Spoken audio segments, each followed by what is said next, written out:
The snow fell in silent whispers over St. Petersburg, dusting the shoulders of Lady Lydia Harrington as she hurried up the marble steps of the Winter Palace.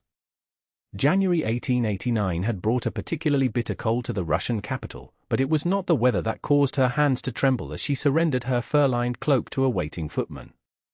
It had been 3 days since the letter arrived, 3 days of questioning her sanity, of wondering if some cruel joke was being played at her expense.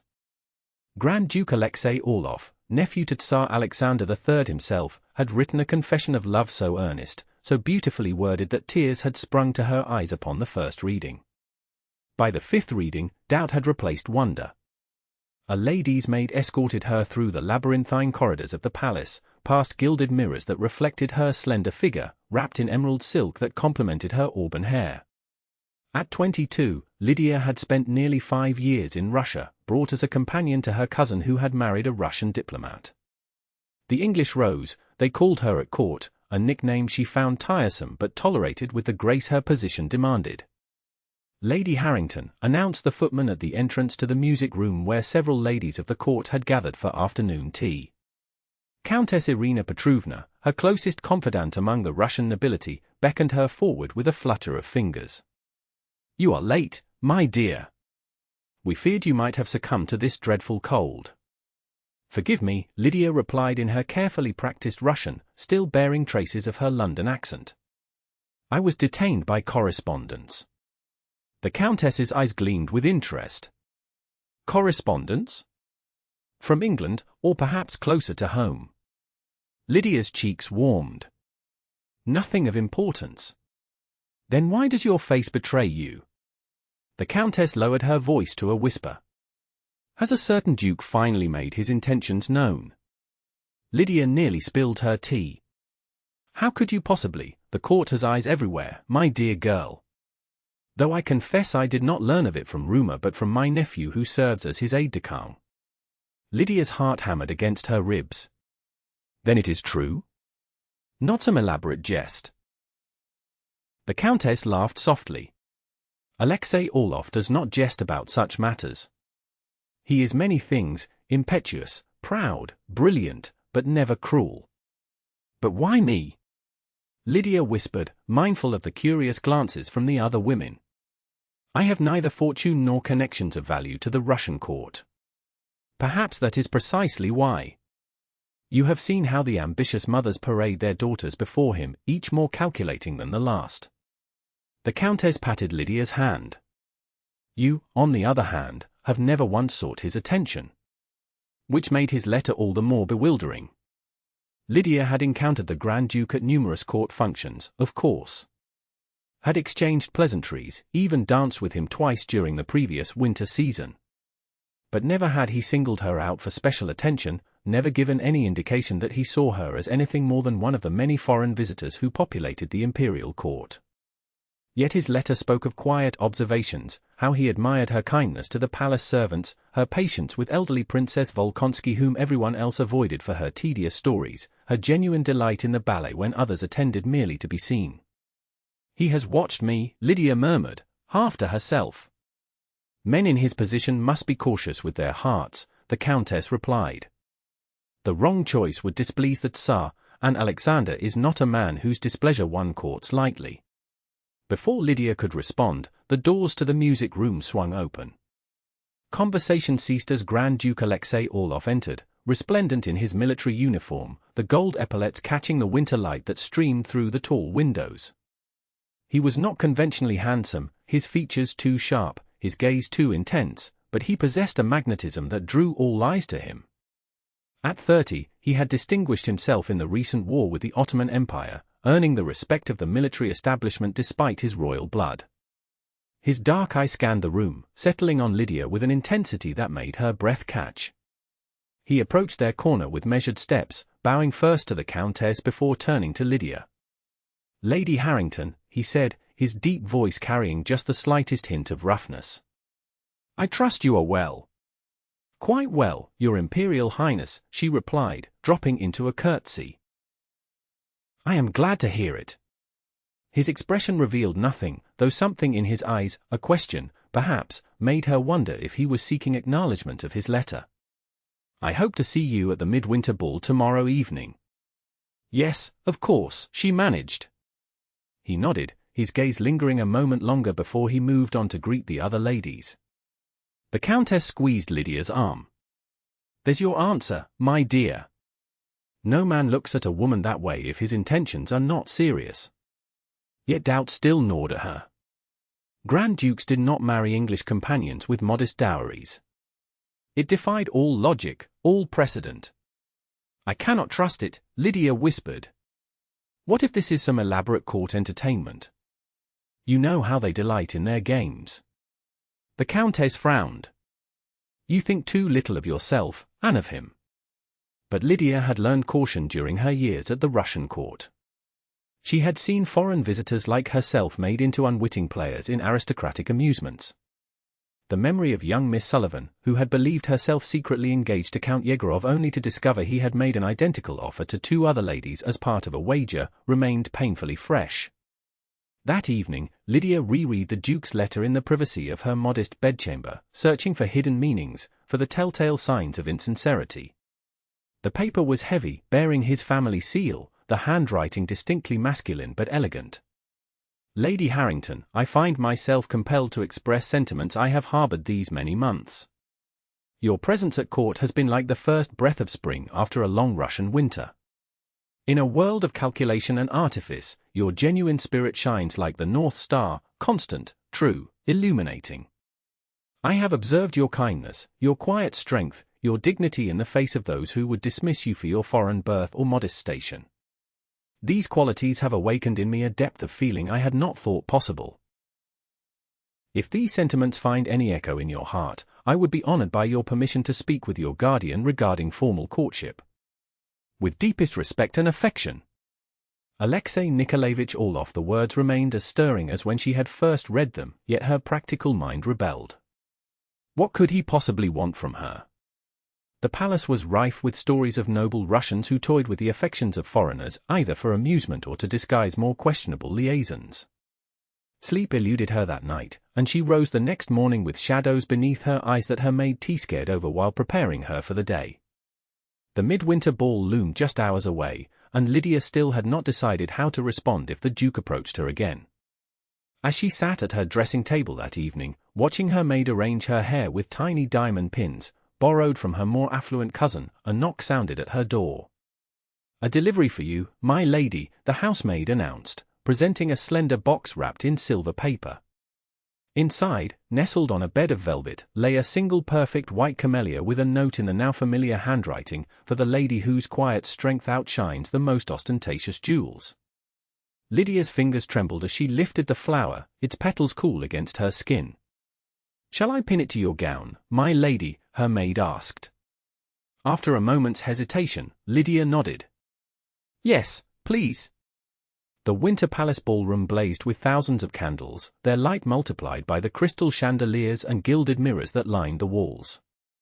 Lydia entered on the arm of her cousin's husband, Baron Peterson, a kind but distracted man who immediately abandoned her to join a group of diplomats discussing the latest tensions with the British Empire. She retreated to a relatively quiet corner, observing the spectacle before her. The cream of Russian society swirled across the polished floor, men in dress uniforms laden with medals, women in gowns that cost more than Lydia's yearly allowance. The air was heavy with expensive perfumes, the strains of a Strauss waltz, and the undercurrent of political intrigue that never ceased, even during celebrations. The camellia suits you. She turned to find the Grand Duke at her elbow, his expression unreadable.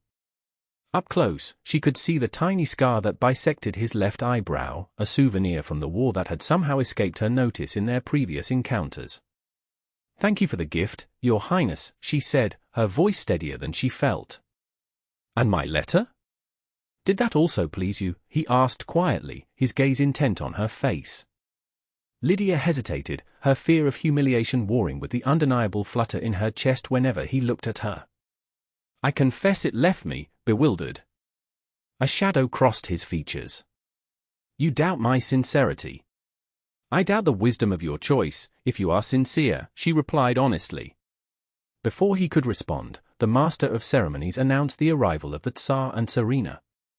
The entire assembly bowed as the imperial couple made their stately entrance, the Tsarina's diamond kukoshnik catching the light with every movement of her head. "We will continue this conversation," the Duke murmured before moving away to take his place in the receiving line. The evening proceeded as such events always did, a carefully choreographed display of power and hierarchy. Lydia danced with several partners, all the while aware of the Grand Duke's gaze following her movements from across the room. When at last he approached to claim her hand for a mazurka, whispers rippled through the assembly. "You have created quite a stir, Your Highness," she observed as they took their positions. "Good. Let them talk."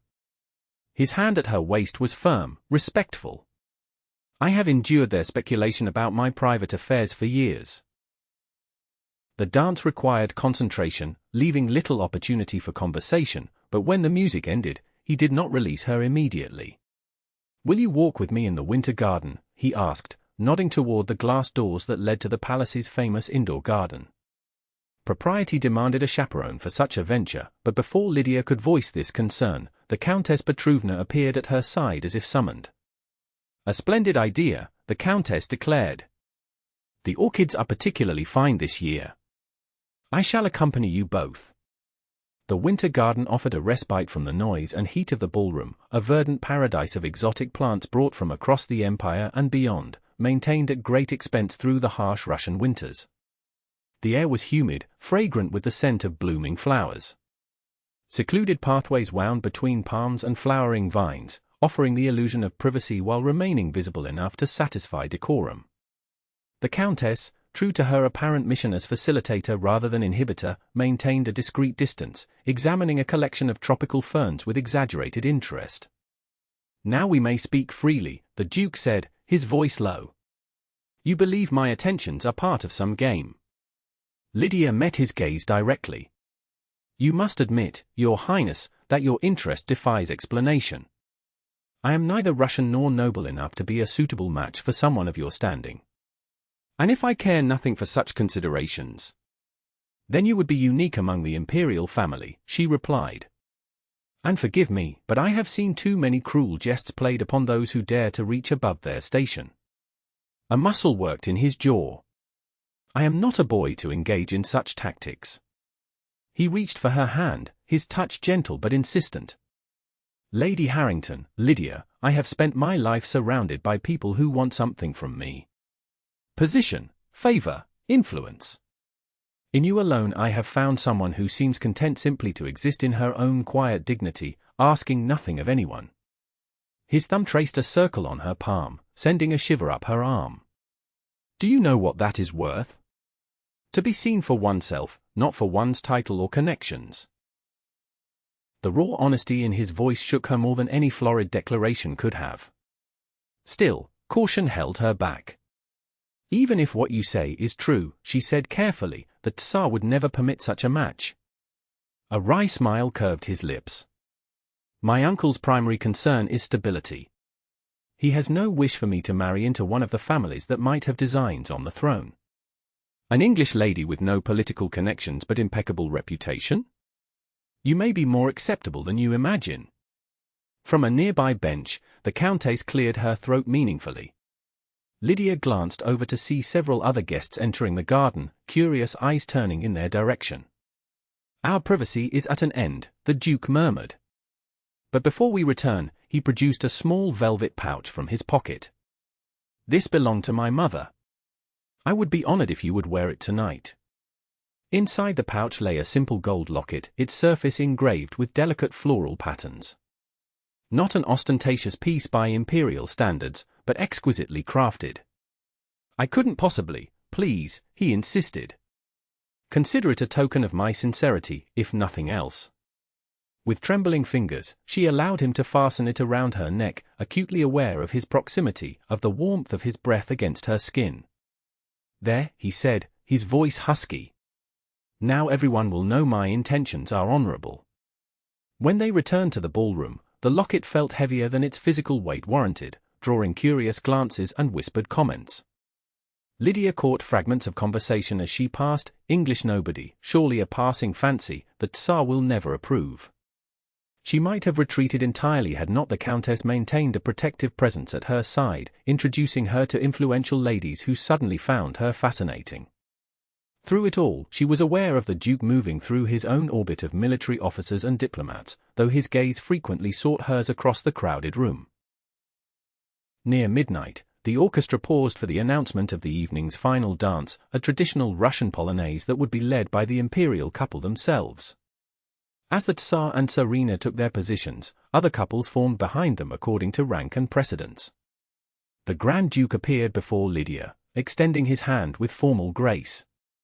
"Lady Harrington, would you do me the honor?" A hush fell over the nearby guests. For a member of the imperial family to choose a partner outside the established hierarchy for this most symbolic of dances was unprecedented.